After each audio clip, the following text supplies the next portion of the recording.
330A of the Constitution, which provides for women reservation. Let us examine all the three articles briefly and summarily to understand what the articles essentially say. The first article, 81, determines the total number of seats.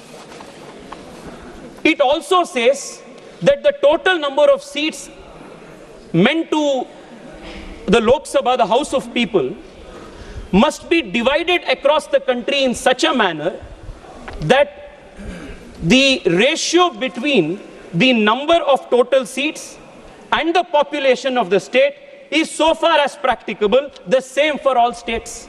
This is the first requirement.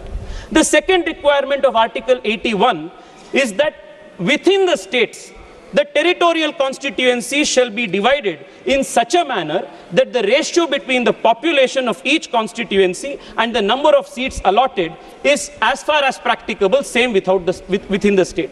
This is the mandate of the Article 81. Now, as you are aware, Speaker, sir, Article 81 and Article 82, by operation of the 42nd Amendment, which was carried forward again by 2001 amendment, froze the number of seats in the Lok Sabha to 543 with a leeway to expand it to 550 seats. Why was this done? In 1997, when this was first discussed, the population in the country had not stabilized. Therefore, a compromise formula was taken that let us not put the southern states which have performed well in population control, let us not penalize them, let us freeze the number of seats. The same thing continued even in 2001. In 2001, while considering this bill, the then Law Minister Arun Jaitley ji said this to the floor of the House. He said the national population policy also envisages that the year 2026 shall be the year in which the population of the country would hopefully stabilize. Therefore, what was true till 2000 is sought to be frozen till the year 2026. That is, the year in which we anticipate, hopefully, that the population figure in the country would stabilize. This is the motive behind freezing of the seats in 1971, which was carried for another 25 years in 2001. We are now in 2026. The first argument that the opposition is making is they don't want the delimitation exercise to take place. This is the most absurd argument. In 1971, the population of the country was 550 crores. The population of the country in 2026 today is 140 crores.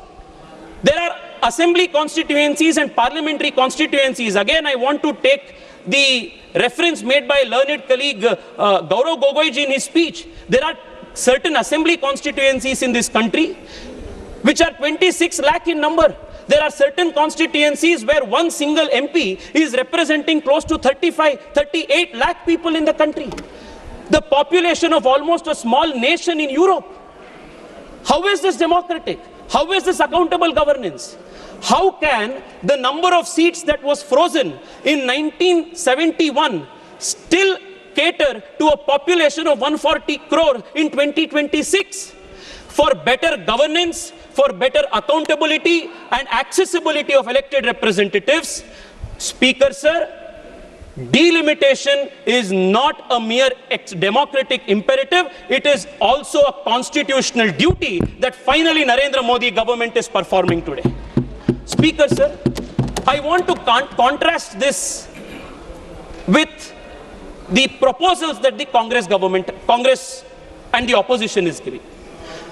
The opposition says, why can't you implement women reservation as it is on the 543 seats?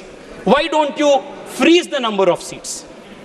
Now, were we to freeze the number of seats, it will defeat the principle in Article 81 of one person, one vote and one value. This is a very important constitutional principle that the founding fathers of the Constitution have protected. You cannot be having a seat where 8 lakh or 9 lakh people will be one parliamentary constituency and another constituency with around 30 lakh people represented by one MP. It defeats the very purpose, which is why Constitution mandated that 2026 shall be the year where delimitation of the seats shall take place. All that the government is now trying to do is fulfill this constitutional mandate. There is a difference between other governments and the Modi government, Speaker, sir. Other governments, especially the governments of the Congress party, have always believed and practiced the politics of postponement. It is the Narendra Modi government that does not believe in politics of postponement, but believes in solving the problems of the past. I want to give you an example. OROP was pending from 40 years. What did earlier Congress governments do? Postpone it. Article 370 was pending from 70 years. What did all these governments do? What was supposed to be a temporary provision, they converted